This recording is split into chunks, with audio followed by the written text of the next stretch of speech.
तो दोस्तों आज हम फिर से आपके लिए लेकर आए हैं देश दुनिया की सभी ताजा बड़ी खबरें। फटाफट एक एक कर विस्तार से आज आपको बताएंगे, तो वीडियो को अंत तक जरूर देखें। दोस्तों वीडियो बनाने में हमें काफी मेहनत लगी है, तो वीडियो को लाइक जरूर कर दें। जहां दोस्तों पहली खबर में आपको बताएंगे जो बिग ब्रेकिंग न्यूज सामने निकल कर आई दोस्तों कि कांग्रेस के आदिवासी विधायक ने लगाया मोदी अमित शाह आरएसएस पर आरोप। कहा आरएसएस और भाजपा हिंदू धर्म आदिवासियों पर थोप रही है। आदिवासी नहीं होते हिंदू, हमें हिंदू धर्म से किया जाए अलग। जहां दोस्तों बड़ी अपडेट आ रही, बड़ी मांग आदिवासियों ने कर दिया। तो वहीं आपको बताएंगे दोस्तों कि आज नंदीग्राम से ममता बनर्जी दाखिल करेंगी नामांकन, भाजपा को देंगी नंदीग्राम में टक्कर। तो वहीं आपको बताएंगे दोस्तों कि हरियाणा विधानसभा में कांग्रेस ने अविश्वास प्रस्ताव किया पारित। विधानसभा स्पीकर से गुप्त वोटिंग कराने की है मांग। बढ़ गई है मोदी अमित शाह की मुश्किलें, गिर सकती है आज हरियाणा में खट्टर सरकार। तो वहीं आपको बताएंगे दोस्तों कि देश की सरकारी बैंक बेचना मोदी सरकार को पड़ा भारी। निजीकरण के विरोध में कर्मचारियों ने बुलाई हड़ताल। लगातार 4 दिन बंद रहेंगे बैंक, करेंगे लगातार 4 दिन कर्मचारी धरना। मोदी अमित शाह की बढ़ गई है मुश्किलें। तो वहीं आपको बताएंगे दोस्तों कि कांग्रेस ने रावत के इस्तीफे पर कसा तंज। रावत के इस्तीफे को बताया भ्रष्टाचार और नाकामी पर पर्दा डालने की नाकाम कोशिश। तो वहीं आपको बताएंगे दोस्तों कि कंगना रनावत को होगी जेल। कंगना रनावत के खिलाफ कोर्ट पहुंची दिल्ली की सिख गुरुद्वारा कमेटी। एफआईआर दर्ज कर जेल में डालने की कोर्ट से कंगना रनावत को की है मांग। तो वहीं आपको बताएंगे दोस्तों कि पश्चिम बंगाल में चुनाव से पहले ही टूट गई भाजपा। टिकट बंटवारे के बाद बागी हुए भाजपा कार्यकर्ता। पार्टी के कैंडिडेट के पोस्टर पर टांग दी जूते की माला, किया है जबरदस्त विरोध। हजारों भाजपा के कार्यकर्ता टीएमसी और कांग्रेस में होंगे शामिल। बढ़ गई है मोदी अमित शाह की मुश्किलें। तो सभी खबरों को आपको एक एक कर बताएंगे दोस्तों, वीडियो को लाइक कर दें। इसी बीच पर दोस्तों पहली खबर की ओर जो बिग ब्रेकिंग न्यूज सामने निकल कर आई दोस्तों कि कांग्रेस के आदिवासी विधायक ने दिया बड़ा बयान। कहा आदिवासी नहीं होते हिंदू, हिंदुओं से किया जाए हमें अलग। जहां दोस्तों आपको बता दें कि राजस्थान के डूंगरपुर से आदिवासी कांग्रेस विधायक गणेश गोगरा ने आज आदिवासियों को लेकर बड़ा बयान दिया है। आदिवासी विधायक गोगरा का कहना है कि आदिवासी हिंदू नहीं होते हैं, इसलिए उन्हें हिंदुओं से अलग किया जाए। गणेश गोगरा ने यह बयान राजस्थान की विधानसभा में दिया है, जिसके बाद वहां पर जमकर हंगामा हुआ है। दरअसल आपको बता दें कि आदिवासी विधायक गणेश गोगरा राजस्थान के डूंगरपुर से कांग्रेस विधायक हैं और आदिवासी समाज से ही आते हैं। विधानसभा में गोगरा ने कहा कि हम आदिवासी खुद को हिंदू नहीं मानते, हम पर हिंदू धर्म भाजपा द्वारा थोपा जा रहा है। हमारी संस्कृति परंपरा अलग है, हमारा खान पान और रीति रिवाज भी अलग है। मैं सदन से मांग करता हूं कि हमारा धर्म कोड अलग से दिखाया जाए, हमारी संस्कृति हिंदू धर्म से अलग है। जिसके बाद भाजपा की मुश्किलें बढ़ गई हैं। ये बड़ी अपडेट आई दोस्तों कि अब आदिवासी विधायक ने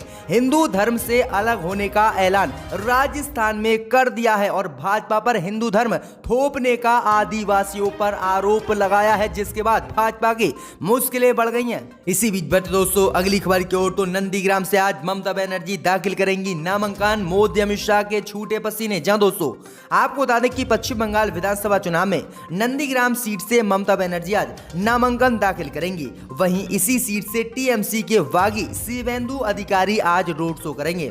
दरअसल आपको बता दें कि ममता बनर्जी ने मंगलवार को यहां पर एक जनसभा को संबोधित किया। उन्होंने टीएमसी के बूथ स्टार के कार्यकर्ता और पूर्वी मिदनापुर के जिला स्तर के नेताओं से मिलकर उनका हौसला बढ़ाया। आपको बता दें कि नंदीग्राम को बंगाल में सत्ता की चाबी कहा जाता है। टीएमसी के उम्मीदवार की लिस्ट जारी करने के बाद ममता बनर्जी का नंदीग्राम में यह पहला दौरा है। वहीं आपको बता दें कि आज ममता बनर्जी नंदीग्राम विधानसभा सीट से नामांकन दाखिल करेंगी। वहीं भाजपा ने अपनी पार्टी से शुभेंदु अधिकारी को टिकट दिया है। वहीं आपको बता दें कि शुभेंदु अधिकारी टीएमसी के नंदीग्राम सीट से ही विधायक थे, लेकिन टीएमसी छोड़कर उन्होंने भाजपा को ज्वाइन किया। तो ये बड़ी अपडेट आई दोस्तों कि आज ममता बनर्जी नंदीग्राम से अपना नामांकन दाखिल करेंगी।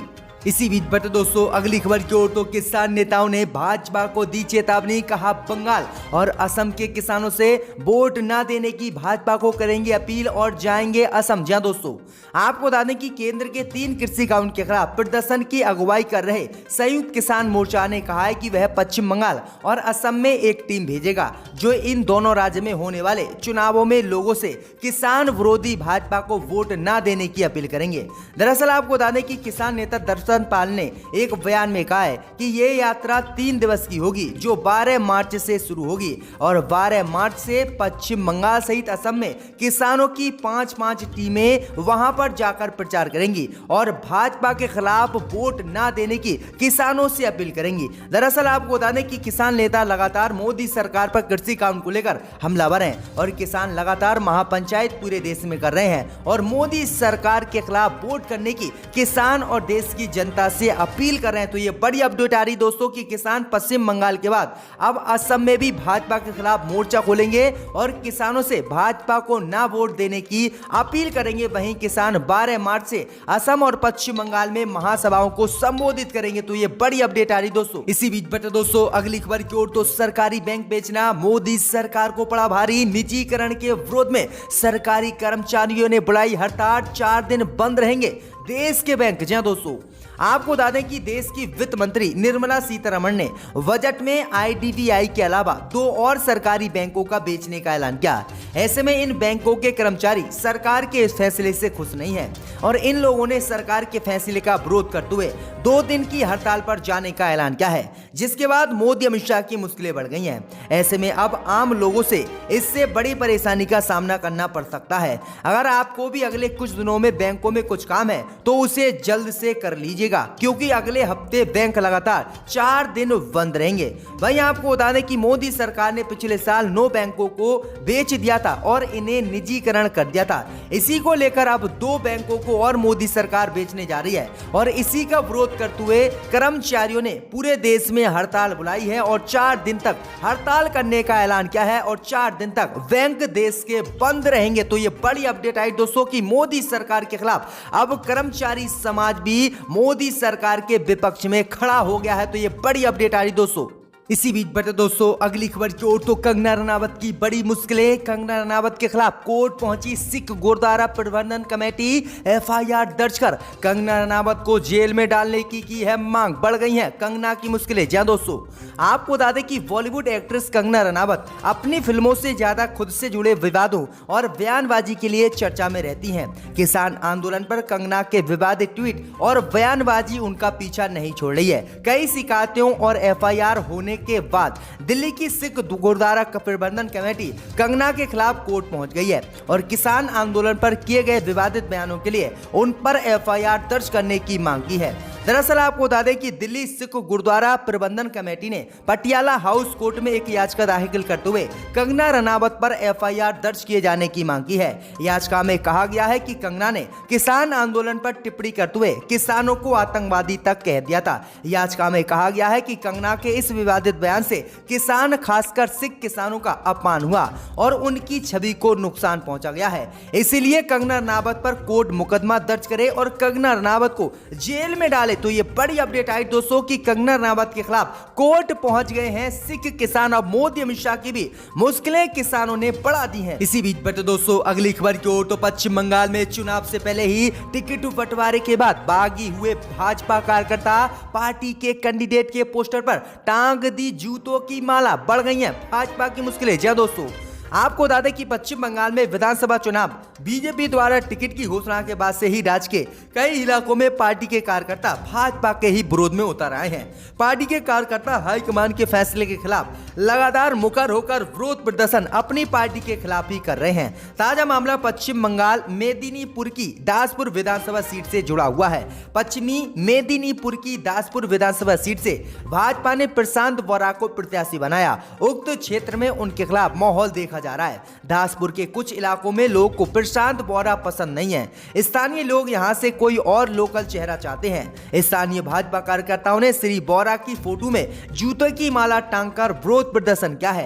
वहीं आपको बता दें कि भाजपा कार्यकर्ताओं का दावा है कि इलाके में भाजपा की स्थिति मजबूत है, पर गलत व्यक्ति को पार्टी ने टिकट दिया है, इसलिए हम पार्टी का विरोध कर रहे हैं। तो ये बड़ी अपडेट आई दोस्तों कि पश्चिम बंगाल में अब भाजपा के ही कार्यकर्ता भाजपा कैंडिडेट का विरोध कर रहे हैं और बिहार के बाद अब पश्चिम बंगाल में भाजपा की फजीहत होने वाली है। पार्टी के कार्यकर्ता अब भाजपा से हटकर टीएमसी और कांग्रेस का समर्थन करने का दावा कर रहे हैं। जी हां दोस्तों, बड़ी अपडेट आ रही है, पश्चिम बंगाल में पूरी तरह से फंस गई है भाजपा। इसी बीच बट दोस्तों अगली खबर की ओर, तो कांग्रेस ने रावत के इस्तीफे पर कसा तंज, बताया भ्रष्टाचार और नाकामी पर पर्दा डालने की नाकाम कोशिश। जी हां दोस्तों, आपको बता दें कि कांग्रेस ने उत्तराखंड के मुख्यमंत्री पद से त्रिवेंद्र सिंह रावत के इस्तीफे को भ्रष्टाचार और नाकामी पर पर्दा डालने की नाकाम कोशिश करार देते हुए मंगलवार को कहा है कि राष्ट्रपति रामनाथ कोविंद को राज्य की स्थिति का संज्ञान लेते हुए सरकार को बर्खास्त करना चाहिए।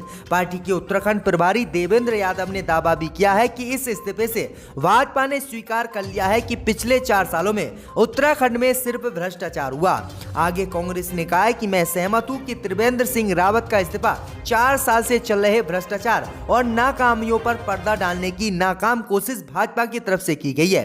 यादव के मुताबिक 4 महीने पहले उत्तराखंड उच्च न्यायालय ने त्रिवेंद्र रावत के खिलाफ सीबीआई जांच का आदेश दिया था।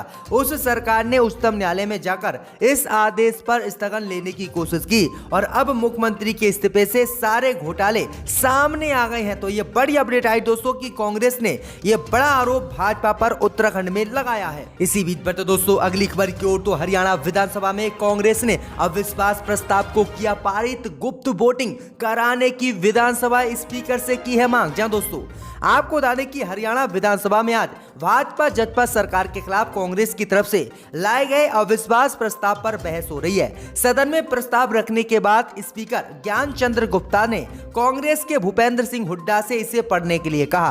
हुड्डा ने कहा कि ये सरकार बहुमत की नहीं बल्कि जजपा पर निर्भर है, जिस पर लोगों का विश्वास नहीं है। हुड्डा ने कहा है कि हाथ खड़े करवाकर शायद ये सरकार हरियाणा में बच जाए। उन्होंने स्पीकर से मांग की है कि वे सदन में गुप्त वोटिंग की इजाजत दें। इस बीच भाजपा का समर्थन कर रहे निर्दलीय विधायकों ने भी हुड्डा का समर्थन किया है।